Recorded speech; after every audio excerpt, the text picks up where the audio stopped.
I'm not ashamed to own my Lord, nor to defend his cause. Maintain the honors of his word, the glory of his cross.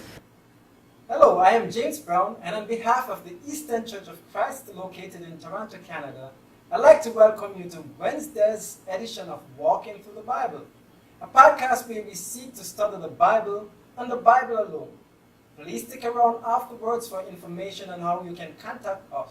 But for now, if you have a Bible with you, please turn to the book of Genesis, and we'll turn you over to Jeremy Dieselkamp for our study of the day. Thank you, James, and welcome to all of our viewers. This is the 56th lesson in our study of Genesis. Yesterday we covered Genesis chapter 17, verses 1 to 8, discussing how God would execute the covenant he made with Abraham in chapters 12 and 15. If you missed that episode and would like to watch it, you can find it and all of our other podcasts on our website at www.eastendchurch.org. You can also find them on our YouTube channel at www.youtube.com/eastendchurchofchrist under the Walking Through the Bible Genesis playlist. Today we're going to begin with Genesis chapter 17, verse 9, and read through verse 14. The text that you'll see on the screen is from the English Standard Version, but you're welcome to follow along with any version that you have. So let's now read Genesis 17, beginning at verse 9. And God said to Abraham, As for you, you shall keep my covenant, you and your offspring after you throughout their generations. This is my covenant, which you shall keep, between me and you and your offspring after you. Every male among you shall be circumcised.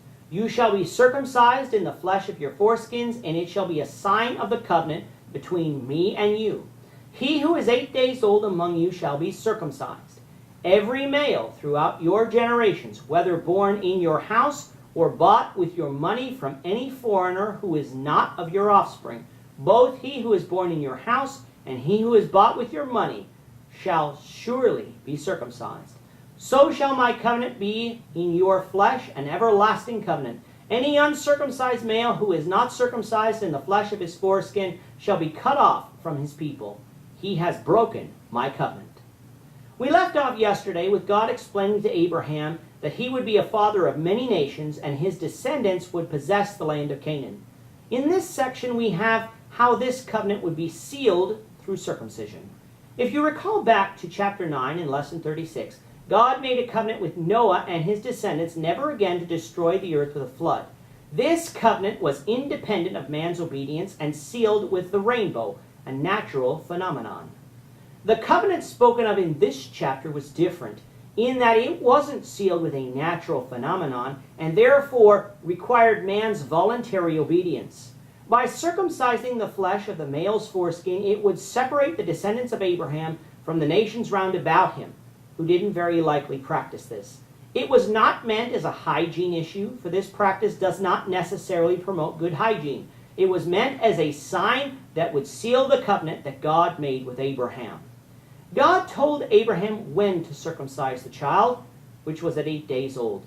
Some people try to read into this 8 days some symbolic meaning, and while such an age might be symbolic of something, we're not told in this chapter what that symbolism would be, so it's really useless to try and speculate if in fact this age was meant to symbolize something.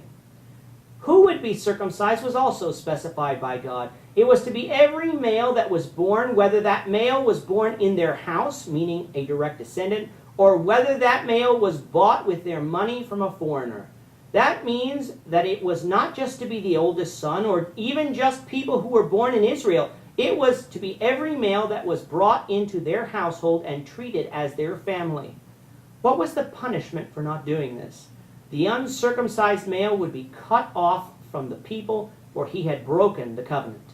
This phrase, cut off from the people, means to be excluded from the covenant or treated as a Gentile or alien. It was sometimes accompanied with a sentence of death, Exodus 31:14 and 15, but it does not always necessarily mean that. It is important to note before closing that this covenant was sealed with Abraham and his descendants before the law of Moses was ever instituted. Paul makes this point in Romans 4 when he says in verse 13, For the promise to Abraham and his offspring that he would be the heir of the world did not come through the law, but through the righteousness of faith. Before making that point, Paul had been talking about circumcision, something that, along with the law of Moses, the Jews gloried in. Paul said, however, that God's promise that was sealed with circumcision didn't come through the law of Moses, for it didn't exist yet. It came through the righteousness of faith. That would lead to Paul's ultimate conclusion that the promise of grace by God to Christians today is not received through the law of Moses, but like Abraham, it is received through obedient faith in God. With that, our time is up for today. Please join us, the Lord willing, tomorrow when we will continue our study of Genesis, beginning with Genesis 17, verse 15. Thank you, Jeremy. And to our viewers, we also thank you for watching. Don't forget to subscribe to our YouTube channel by clicking on the subscribe button below. Should you have any questions or comments, please leave a comment below or email us at answerintheword@gmail.com. We'll try to respond to you as quickly as we can. We hope you'll join us, the Lord willing, tomorrow when we'll be continuing our study of the book of Genesis. Goodbye for now and have a great day. I'm not ashamed to